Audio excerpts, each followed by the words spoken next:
They were called brides of Christ, cloistered behind ancient walls, sworn to lives of silence, obedience, and prayer.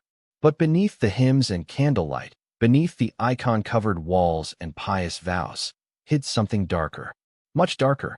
In the shadowed corners of medieval Europe and colonial Latin America, convents became prisons.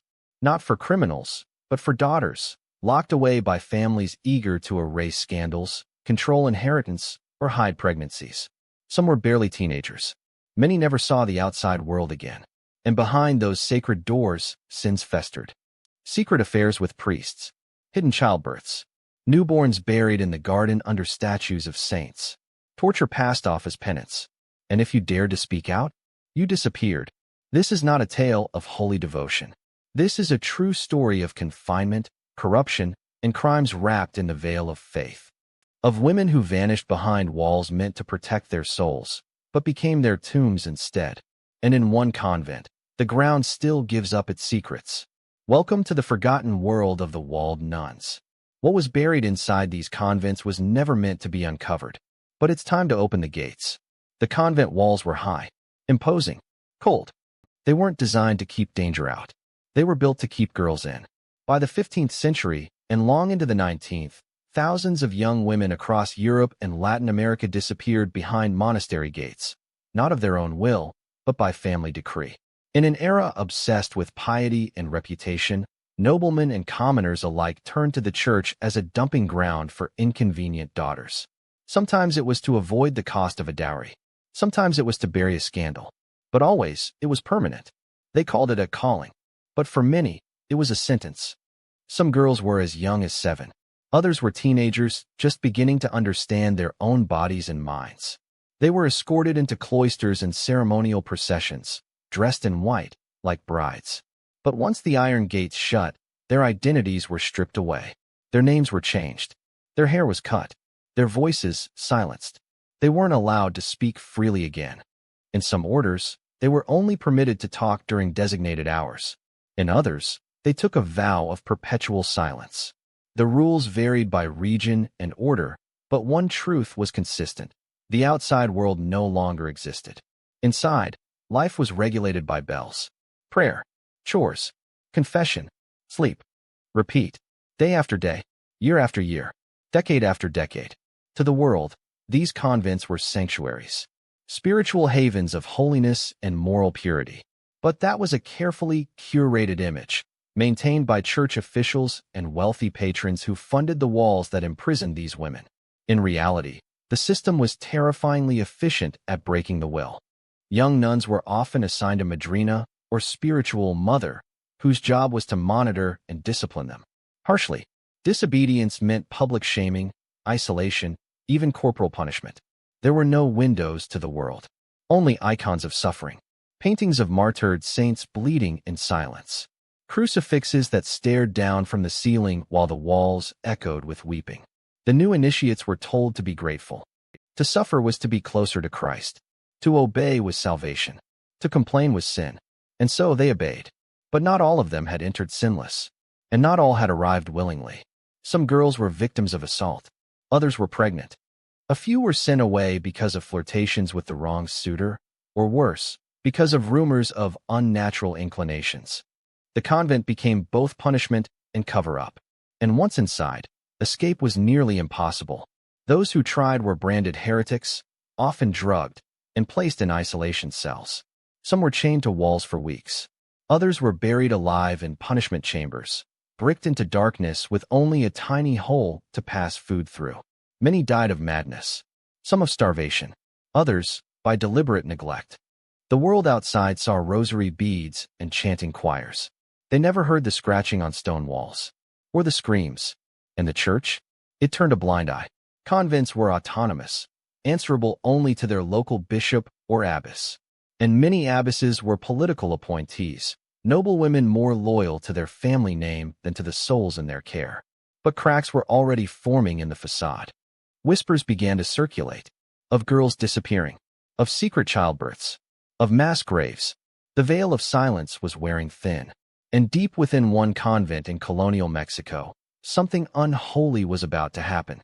Something that couldn't stay buried forever. In aristocratic Europe, a daughter wasn't a blessing. She was a liability.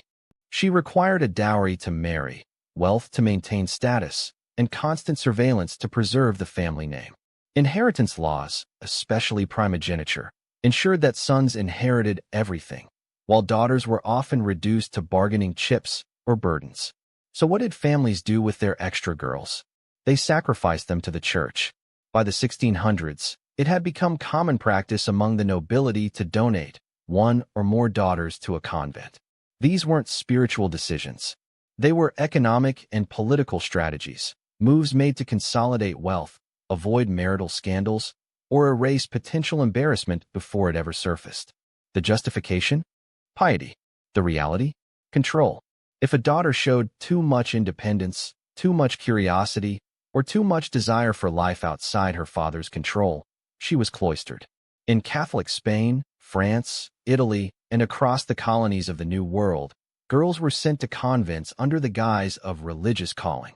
But in many cases, they were dragged, bribed, or blackmailed into obedience. Some cried, some begged, some screamed as the gates shut behind them. They were told it was God's will. One 17th-century document from a convent in Lima, Peru, lists a girl as admitted to the novitiate under familial obedience. Translation: her father forced her in. Her offense? Falling in love with a man of lower status. In another case, a noblewoman in Seville was committed after being raped by a visiting bishop. To keep the scandal hidden, her family claimed she had visions of Christ and sent her to a cloister. She remained there until her death, never allowed to speak of what had really happened. But even for families without scandal, the convent offered a convenient solution. It allowed them to avoid the cost of a dowry, remove an unruly daughter from society, increase their family's status through connections to the church, hide pregnancy, mental illness, or unwomanly behavior. In return, the convent often received a spiritual dowry, a financial contribution that kept the institution running and well-connected. Wealthier girls lived in more lavish conditions. Poorer ones shared rooms, worked long hours, and were treated like servants, even if they wore the same habits. And while some families visited, others vanished entirely. The daughter was no longer part of the family. She had become a bride of Christ, a ghost in a habit. It wasn't just Europe. In colonial Latin America, particularly Mexico and Peru, convents became dumping grounds for illegitimate children of wealthy Spanish officials and Creole elites. The girls were told to pray, to repent, to vanish. Some never even learned their real names. In New Spain, the church and state worked together to keep this system functioning. And many convents became vast institutions, some housing hundreds of women. Yet despite their size, the silence inside was absolute. Few outsiders ever saw what happened beyond the gates. But hints seeped out. Travelers whispered of locked doors and guarded courtyards. Some spoke of girls pressed to windows, silently mouthing the word help. Others recalled strange smells at night, of burning herbs, rotting flesh, and the sickly scent of childbirth. Because once a girl was inside, her story didn't end. It was only just beginning. She would be stripped of her possessions, her name, and her family, given a new identity, a new purpose, and a new set of rules. Punishment was routine. Suffering was spiritualized. And if she ever broke her silence, there were ways to make her disappear. The sacred walls weren't built to protect. They were built to erase. And in the convent of San Geronimo in Mexico City, one nun would soon learn how deep that erasure could go. She was 16. She was pregnant. And no one was supposed to find out. The moment a girl crossed the convent threshold, the world outside ceased to exist. Her name was taken, her voice restricted, her past erased. She received a new name, usually tied to a saint or holy concept: Maria de los Dolores, Teresa de la Sangre, Inés del Silencio. These weren't just spiritual titles. They were acts of psychological transformation, stripping away the woman she had been and replacing her with a vessel of obedience. Clothing followed the same pattern. The white of the novice gave way to the black of the professed, a symbol of death to the self, life to the church. But there was no comfort in the fabric. Rough, scratchy wool habits worn through heat and cold, day and night. Bare feet were often required as penance, even in freezing stone corridors. The routine was relentless. The bells rang before dawn. Hours of chanting, morning Massachusetts work, prayer, meals in silence, confession, manual labor, more prayer, then sleep, and repeat. But this wasn't peaceful isolation. This was regimentation designed to crush the will. The rules dictated every movement. How to kneel, how to speak, how to breathe in the presence of the Mother Superior. Laughter was discouraged. Curiosity punished. Even sleep was moderated, with many orders allowing only a few hours each night. And when the soul strayed, punishment was swift. Corporal discipline was common. Nuns were whipped with cords or scourged with barbed instruments while reciting scripture. Some flagellated themselves in public, driven to believe that pain was purifying. Others were forced to wear hair shirts, itching, bleeding garments of penance beneath their habits. If a sister confessed to impure thoughts, she might be ordered to fast for weeks. If she disobeyed an abbess, she might be placed in isolation for months. These weren't rare occurrences. They were ritualized, sanctified. In one Dominican convent in France, the penance book listed kneeling on rice for 6 hours as punishment for speaking during prayer. In another, a girl who confessed to dreaming of her former lover was locked in a lightless chamber for 10 days with only bread and water. And yet, they called this love. Love of Christ. Love through submission. But beneath the surface, darker forces brewed. Power was unevenly distributed.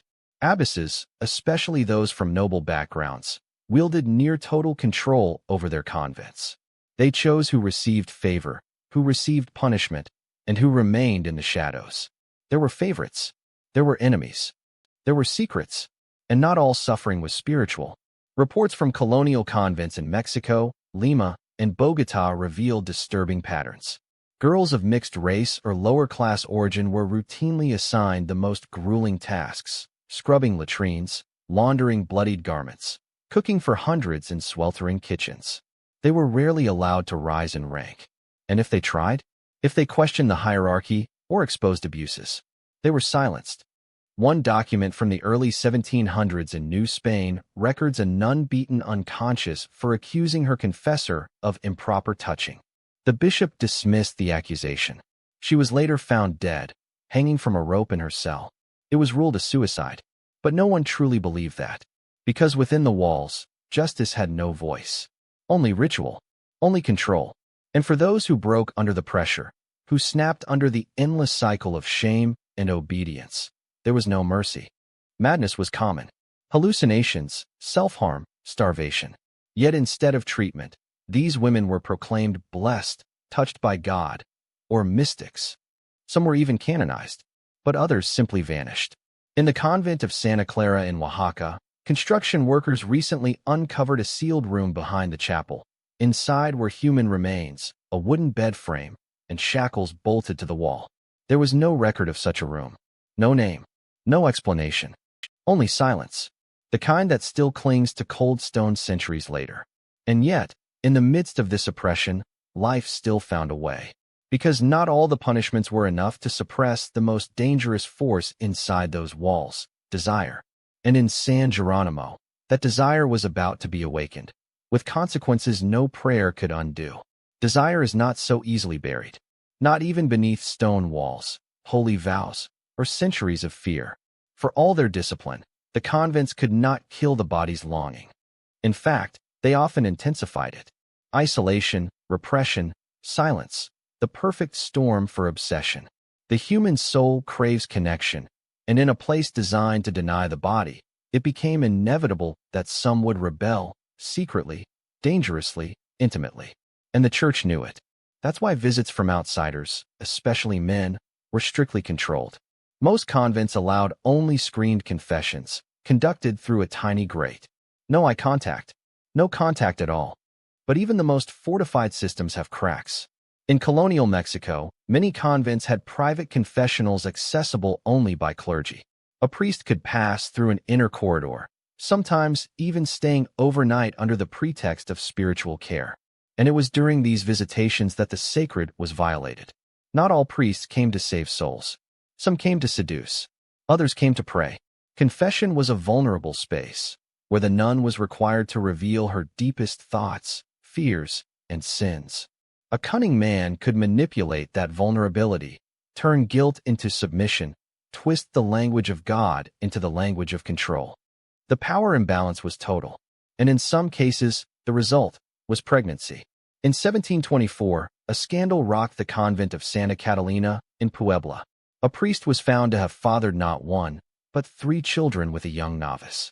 The children were hidden, raised in secret, and eventually smuggled out of the convent. The priest was reassigned. The nun disappeared. No charges, no confession, just a quiet transfer and a deeper silence. These stories weren't isolated. In Lima, Peru, documents from the early 18th century recount a midwife secretly entering the convent through an underground tunnel, called not by a laywoman, but by a priest who had impregnated 2 sisters from the same order. Some girls complied out of fear, others out of loneliness. A few fell in love. Forbidden affairs bloomed between the cloisters, between nuns and priests, nuns and guards, even nuns and one another. These were not always predatory. Some were genuine emotional bonds formed in the unbearable vacuum of affection. But they were all punished the same. Discovered lovers were beaten, confined, excommunicated. In some cases, permanently silenced.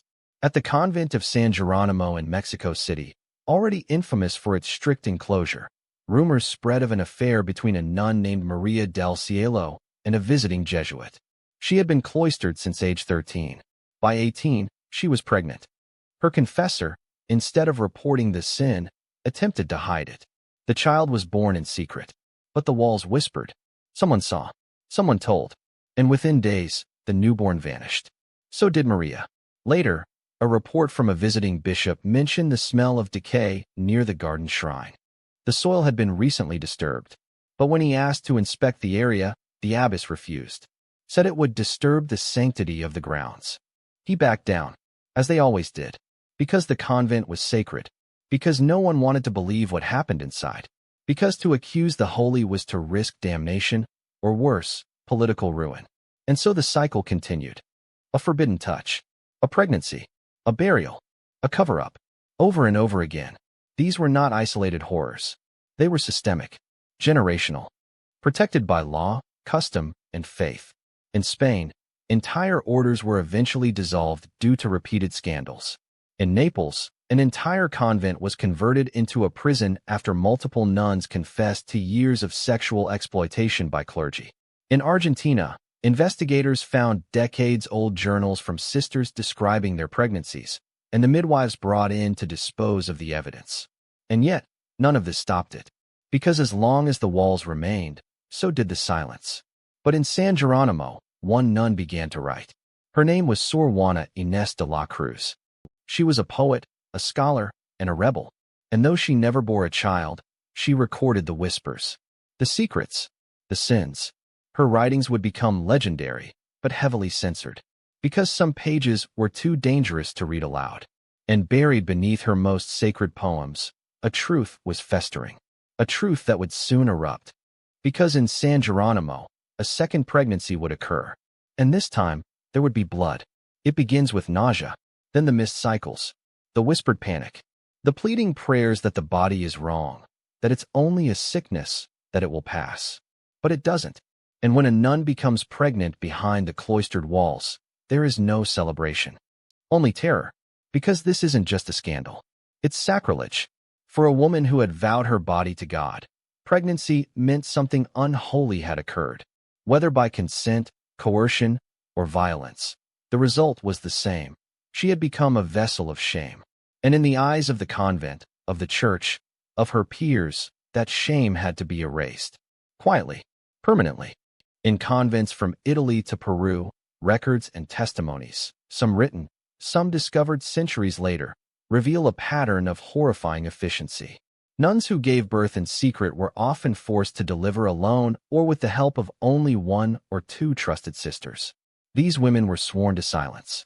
If they spoke, they could be excommunicated, or worse, disappeared. Midwives were sometimes smuggled in through back gates or secret tunnels, but not to ensure safety, only to ensure secrecy.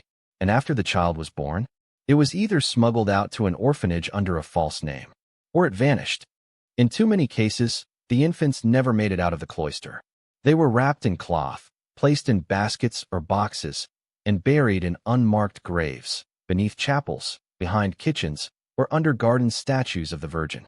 In 1998, archaeologists uncovered a mass grave beneath a convent in Tuam, Ireland. Over 800 infants, believed to have died between 1925 and 1961, were found interred in a concrete septic tank. While this discovery shook the world, it was only the tip of the iceberg. Similar cases surfaced in Spain, Argentina, and Mexico. And though most were 20th-century tragedies, the roots stretched far deeper. Back to places like San Geronimo, where rumors of dead babies buried in flower beds had circled for centuries.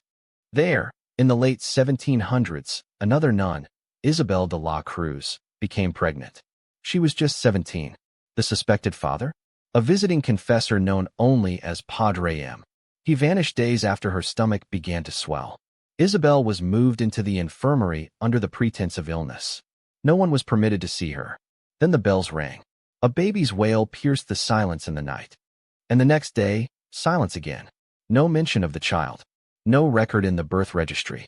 No burial noted. Only a single line in the convent's ledger. Sister Isabel has returned to God's care. She was never seen again. When renovations were done in the 1940s, workers found a mummified infant beneath the floor of the chapel. No coffin, just linen, bone, and silence. Convents had many ways to bury their shame. In Italy, crypts beneath the altar were used to hide evidence. In France, some cloisters installed ovens under the kitchens, claiming they were for bread, while locals whispered of burning cloth, flesh, and the cries of newborns.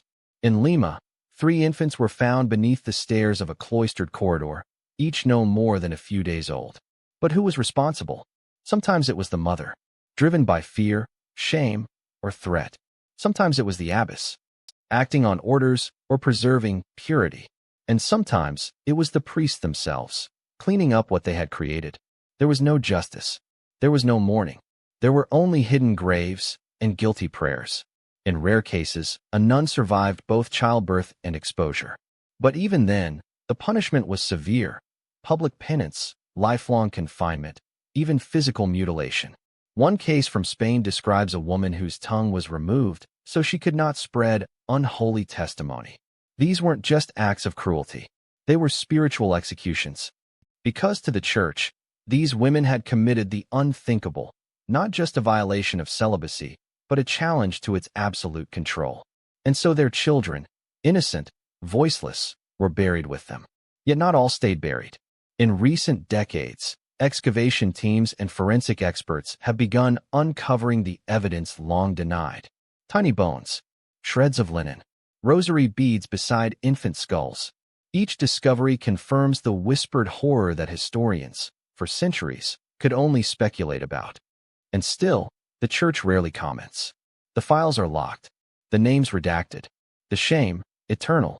But within the archives of San Geronimo, a letter was recently found. Faded ink, no date, signed only with the name, Sor Maria Ignacia. It reads, "We did not kill them from hate, but from fear. They were born from silence, and into silence they returned. May God forgive what we could not bear to see." And so, the blood beneath the altar remains. Unconsecrated, unspoken, unatoned. But in time, even sacred walls begin to crumble. And in the next chapter of this forgotten history, the graves begin to speak. The dead don't always rest easy. Not when their deaths were meant to be forgotten. By the 18th century, many convents had already become graveyards of secrets. But some went beyond silent burials. They crossed into something darker, something murderous. And it wasn't always the result of childbirth or scandal. Sometimes, a nun was silenced simply for knowing too much. Convents, particularly enclosed ones like San Geronimo, operated like miniature kingdoms. The abbess held absolute authority, and under her command, a strict hierarchy kept everyone in line. Senior nuns, novitiates, servants, and confessors. Dissent, gossip, or even perceived rebellion could trigger punishment, or worse. The illusion of sanctity masked a culture of surveillance and fear. Nuns spied on one another. Some were rewarded for reporting minor infractions, a whisper of doubt during prayer, a forbidden look at a visitor, a cry in the night. Others manipulated the system for personal gain or out of jealousy. But what happened when a sister discovered a truth that couldn't be confessed?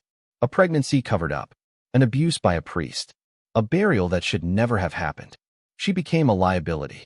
In 1741, at the convent of Santa Teresa in Quito, Ecuador, a novice named Leonor was found dead in her cell, her body bruised, her mouth stuffed with linen. Official records claim she died of sudden convulsions.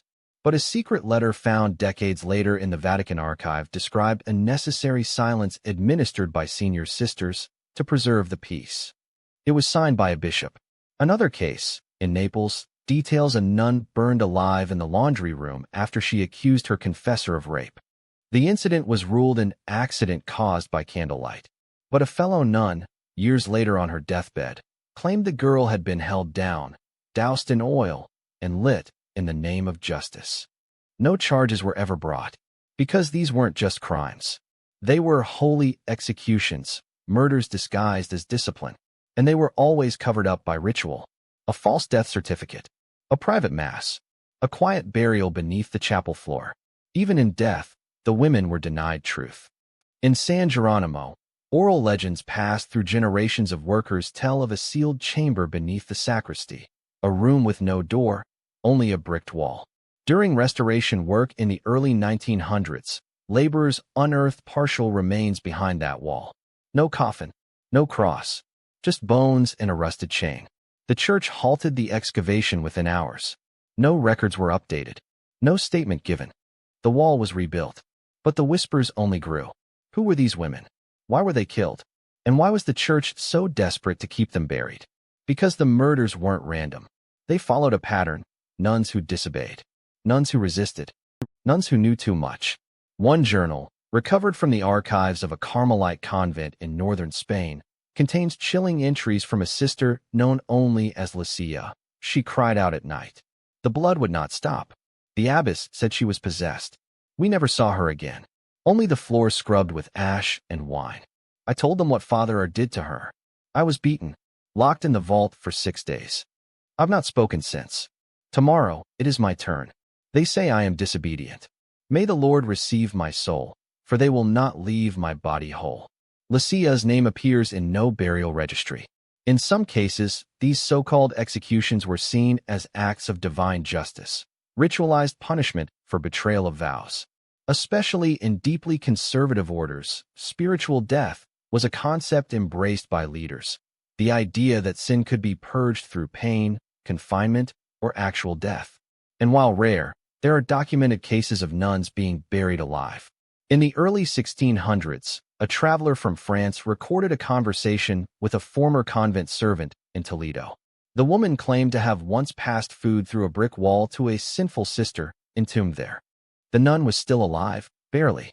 The hole was sealed after 7 days. She never received another meal. These executions weren't punishments. They were purifications. The church preserved its image. The abbess preserved her power. And the silence was preserved in stone. But silence doesn't last forever.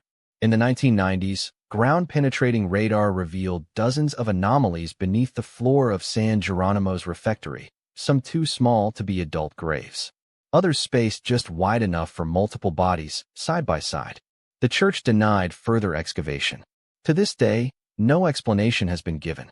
And yet, in that same convent, tucked away in a forgotten ledger, there is a note, dated 1783. Let the veil fall. Let the stones remain unmoved. What is buried in God's house stays buried. But the veil is lifting, and what's beneath it is darker than we've ever been told. Because some of these women refused to die quietly, and soon, they would rise, not from the grave, but through rebellion. The altar is sacred. It's where the priest consecrates bread and wine, where saints are venerated, where hymns echo through candlelit halls. To the faithful, it is the closest place on earth to heaven. But in many convents, hidden just beneath the marble floors and ornate icons, was something else entirely: a crypt, a vault, a secret. For centuries, convents buried their dead within their own walls. It began with reverence. Senior nuns entombed under the chapel floor, their bones believed to absorb holiness. But over time, the line between sacred burial and secret disposal began to blur. And beneath those altars, whispers began to stir. In the mid-1800s, restoration workers in Spain's Convento de las Carmelitas uncovered a narrow chamber behind a false panel in the sanctuary. Inside were 7 skeletons, 6 adult women, 1 infant, stacked in a crumbling heap. No coffins, no crosses, only rosaries and scraps of decayed cloth. There was no record of their deaths, no markers, no prayers, just silence. San Jeronimo in Mexico City held its own secrets. By the 20th century, stories swirled of bones unearthed during renovations, hastily reburied or quietly destroyed. An altar had been relocated during a remodeling effort, and beneath it, the ground was soft. Some workers claimed they found a skull with a hole in it. Others described bundles wrapped in habits, arms crossed in prayer. No reports were filed. The bishop ordered the site resealed. And to this day, no official statement has ever confirmed or denied what was found. But we know this. Many of the skeletons found in convent crypts bear marks that defy peaceful death. Some show signs of blunt trauma, fractures to the skull, ribs, and spine. Others show shackling, wrist and ankle bones scarred by iron restraints. A forensic study in Avignon, France, revealed that several nuns interred beneath the convent chapel had healed fractures and deformed joints, consistent with years of confinement or abuse. And then there were the children. Tiny skeletons, sometimes swaddled in linen, often laid beside older women. No birth records, no baptismal certificates, just the faint trace of innocence buried beneath generations of shame. In Italy, a 2008 excavation beneath a 17th-century Ursuline convent revealed a chamber containing the remains of 23 infants, none older than a few months. DNA tests confirmed that several of them shared maternal links with nuns buried nearby. The church called them orphans left in the care of the sisters. But the placement, hidden beneath the altar, told a different story. Because if these were legitimate orphans, why were they not buried in the parish cemetery? Why were they hidden beneath the holiest space in the building? Some historians believe the answer is theological. In death, proximity to the altar symbolized purification, atonement by location. Others argue it was purely practical. The altar was sacred, and therefore the least likely place anyone would dare disturb. But most believe it was something else entirely, a concealment, a final layer of silence. After all, who would suspect the floor beneath God's house to conceal sin? Even the nuns themselves began to fear what lay beneath their feet. A letter from an 18th-century sister in Puebla reads, "Each time I kneel at the altar, I feel them beneath me. Their stories are trapped in the stone. I hear them at night. They do not sleep." Legends grew around these crypts, of ghostly figures drifting through the cloister, of infants crying in the dark, of cold breath brushing across the face during midnight prayer. The church dismissed these as superstition, but the bones remained. And when researchers gained access to sealed archives in the early 2000s, what they found confirmed decades of rumor. Burial registries with missing pages, death records citing divine judgment or unknown causes, private letters between abbesses and bishops discussing spiritual corrections that resulted in death. In one, an abbess writes, "She would not confess. Her body is now silent. We have laid her near the altar, that she may repent through proximity." She did not name the sister. She did not say how she died. But we can guess. Not all convents were built on holiness. Some were built on bones. And those bones, layered in limestone and silence, still wait to be heard. Because while the church sealed the tombs, it could not bury every voice. And soon, the silence would crack. Because not all sisters were willing to remain walled in. And one would dare to write the truth. They were told to kneel, to obey, to suffer, to be silent. But some refused. For centuries, the stories of convent life were dictated by the church, written by male priests, approved by bishops, and sanitized for the faithful. But within the cloisters themselves, behind barred windows and under candlelight, a hidden resistance began to form. A rebellion, quiet, desperate, but undeniable. It started with writing. Letters smuggled through laundry baskets, diaries buried in floorboards, secret confessions scratched into the margins of devotional texts. These weren't grand manifestos. They were cries for help, flickers of rebellion in a world of control. And at the heart of it all was Sor Juana Inés de la Cruz. Born in 1648 in colonial Mexico, Sor Juana was a genius, a poet, philosopher, and scholar who chose convent life not for piety, but for freedom. In a society that denied education to women, the cloister offered her a library, a desk, and temporary sanctuary from the pressures of marriage and childbearing. But even her brilliance couldn't protect her forever. Sor Juana's writings, especially her sharp critiques of church hypocrisy and her defense of women's intellect, began to attract unwanted attention. She wrote boldly of injustice, hinting at the abuses she saw but could not name. In one poem, she laments, "I who, through silent grief, learn how to speak must bite my tongue for every truth I seek." Eventually, the church silenced her. She was forced to sell her library, her musical instruments, and to sign a public confession of her sins of intellect. Her remaining years were spent in silence, caring for plague victims inside San Geronimo, where she died in 1695. Her voice, they thought, was gone, but her words endured. Her example inspired others. Throughout the 18th and 19th centuries, more nuns began to resist. Some simply refused to take final vows. Others ran, escaping through kitchens, over walls, or into the protection of sympathetic priests and nobles. A rare few fought from within.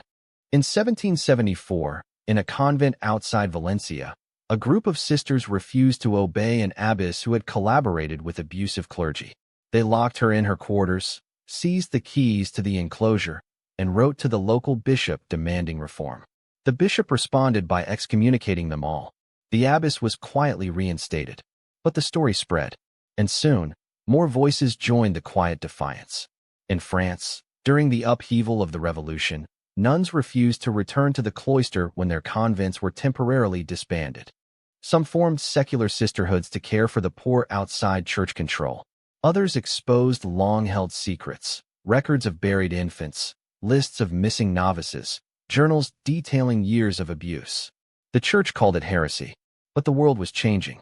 By the late 19th century, whistleblowers began to emerge. One of the most infamous was Maria Monk, a former nun from Montreal who published a scandalous book titled The Awful Disclosures of the Hotel du Nunnery in 1836. Though parts of her story were likely exaggerated or fabricated, it echoed real, horrifying patterns: secret pregnancies, infanticide, abuse under the guise of confession, and disappearances sanctioned by clergy. Critics dismissed Monk as mad or manipulated, but other accounts began to surface, often anonymously, confirming many of her claims. Then came the modern age. In the 20th and 21st centuries, former nuns began to speak publicly, many for the first time in their lives. Some told of forced labor, solitary confinement, psychological abuse, and systematic cover-ups. Others revealed mass graves, sealed archives, and medical experiments conducted without consent. In Ireland, survivors of the Magdalene laundries came forward by the hundreds. In Spain, women discovered that babies born in convent hospitals had been trafficked by priests and nuns for decades, torn from their mothers and sold to wealthy families under the pretense of stillbirth. These were not isolated tragedies. They were the aftershocks of centuries of silence. And yet, even amid the horror, there remained flickers of resilience. Women who refused to be erased, who documented, who remembered, who refused to forgive what was never acknowledged. In 2018, the Vatican opened an internal investigation into sexual and psychological abuse in convents after mounting pressure from former sisters. The response was tepid, the scope limited, but it marked the first official recognition that something was deeply wrong. Still, many walls remain, and many voices remain trapped behind them. But the rebellion lives on, in stories passed down through generations, in bones uncovered by archaeologists, in dusty ledgers hidden beneath altars, and in the quiet footsteps of the women who walked away. They weren't supposed to fight back, but they did. And because of them, we now know what we were never meant to see. And in San Geronimo, the final secret was about to surface, not from legend, not from rumor, but from beneath the floorboards themselves. For centuries, the walls stood untouched. Thick stone, heavy oak, iron locks rusted shut. Time had sealed the truth inside, along with the bones. But in the early 2000s, researchers, archaeologists, and forensic teams began unlocking the doors of history. What they found behind convent walls was not holiness, but horror. It started in Dublin, Ireland, in 1993. A group of developers working on the former site of a Magdalene laundry discovered a mass grave. Over 155 bodies were exhumed, far more than had ever been officially recorded. Many were buried without coffins. Some bore signs of malnutrition, injury, or blunt force trauma. Their deaths had not been registered. Their lives had not been remembered. They were women, mostly young. Most had died behind locked doors, sentenced for sins as minor as flirting, pregnancy out of wedlock, or simply being inconvenient. That was just the beginning. In Tuam, Ireland, another chilling discovery shattered any lingering illusions about the sanctity of these institutions. In 2017, investigators using ground-penetrating radar beneath a former mother and baby home run by nuns discovered an underground septic tank filled with the remains of at least 796 infants and children. They were buried in secret. No records. No headstones. Many had died from neglect, disease, or deliberate starvation. Some were as young as a few days old. The sisters had said Mass over their souls, but never notified their families. This wasn't just the past, it was recent. The last Magdalene laundry in Ireland didn't close until 1996. And across Europe and Latin America, similar stories emerged. In Spain, researchers began uncovering what locals had whispered for years, that thousands of babies had been stolen from convent-run hospitals from the 1930s to the 1980s. The scheme was staggering in scale. Nuns told mothers their newborns had died. In reality, the babies were sold to wealthy or politically connected families. Many only learned the truth as adults, some after DNA testing, others through anonymous tips or deathbed confessions from nuns too old to carry their guilt. The paper trail had been carefully destroyed, but the scars remained. In Argentina, during the military dictatorship, 1976 to 1983, convents were used as holding centers for pregnant prisoners, mostly political dissidents. The mothers were kept alive just long enough to give birth. Then they were killed. Their babies were raised by government sympathizers or church families. Many of those now-grown children are still discovering the truth today, their identities stolen before they could even speak. Even the Vatican was forced to respond, if only briefly. In 2019, Pope Francis publicly acknowledged that sexual and physical abuse of nuns by priests and bishops was widespread, and that in some cases, these nuns had been forced to have abortions. Some had given birth in secret. Others had been enslaved, manipulated, or silenced for decades. But the Church's internal investigations were minimal. The veil was only partially lifted and then dropped again. Still, the walls continued to crumble. In Italy, forensic teams gained access to an abandoned 17th-century convent outside Bologna. Local rumors had long swirled about a crypt beneath the chapel. When opened, it revealed rows of tiny human remains, infants and fetuses, hastily buried beneath prayer stones. Some appeared to have died in childbirth. Others showed no sign of disease or trauma. Historians pieced together journals from former nuns in the region. One passage read, "The sisters bury them without ceremony. The soil is always soft beneath the statue of Saint Agnes. No one speaks of them. We must not speak of them." It wasn't isolated. It was systemic. The convent walls, once built to protect the sacred, had become fortresses for secrecy, places where unwanted lives, women and children alike, could be hidden, erased, and forgotten. But not anymore. Modern survivors began organizing, filing lawsuits, speaking before parliaments, publishing memoirs, sometimes anonymously, sometimes defiantly. In Mexico, excavations began beneath a colonial-era convent rumored to have served as a secret birthing facility for cloistered nuns. What they found matched the rumors: unmarked graves, infant skeletons, crude medical tools, and fragmented crucifixes clutched in the hands of the dead. The Catholic Church, pressed for transparency, often responded with silence or thin statements of regret. But the truth refused to stay buried. Digital platforms gave former nuns and survivors a voice. Videos, blogs, and viral testimonies forced governments to investigate where the Church would not. In Ireland, Spain, Chile, Peru, and Poland, records were unsealed. Reparations were discussed. Memorials erected. But justice remained elusive. Because the full extent of the crimes, how many were abused, how many children stolen, how many young women died in silence, may never be known. Too many records were destroyed. Too many graves are still hidden. Too many families were told lies they never questioned. And yet, one symbol endures, haunting and defiant. A cracked statue of the Virgin Mary, recovered from a collapsed convent wall in Argentina. Beneath it, buried in a linen sack, were the remains of 3 infants, each wrapped in a strip of blood-stained habit cloth. One name was stitched onto a fragment. Sister Lucia. No records exist of her. But her story, like so many others, rises from the ground. The past will not stay buried. And in the final part of this story, we must ask, what do we do with these truths? The story of the Walled Nuns is not just one of dark secrets and hidden graves. It is a story of power, control, and the unbearable cost of silence. For centuries, these women were trapped, not only by stone walls and iron bars, but by a faith that demanded perfection, obedience, and sacrifice. They were told their suffering was holy, their pain necessary, their silence sacred. But beneath that faith lay fear. Fear of judgment, fear of exposure, fear of the unbearable truth that the church itself was sometimes the architect of their suffering. The convents, once seen as sanctuaries, became prisons. Prisons not only of body, but of spirit. Today, survivors and historians alike wrestle with this legacy. They ask, how do we reconcile the devotion of these women with the horrors they endured? How do we honor their faith while condemning the abuses committed in its name? The answer is complex. Because the story of the Walled Nuns is also one of resilience, of courage, of the human spirit's refusal to be crushed, even when buried beneath centuries of silence and stone.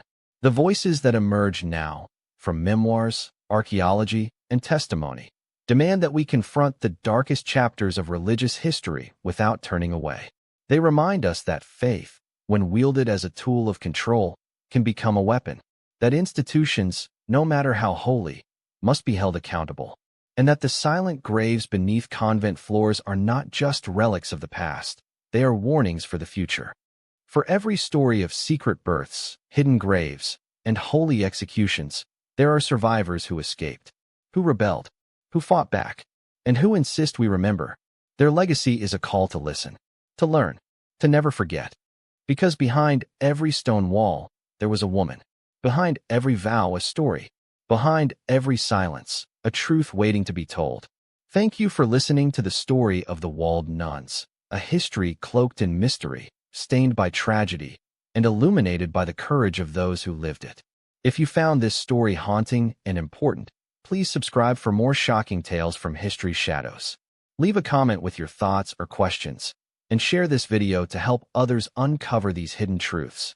And remember, sometimes, the darkest walls hide the brightest stories.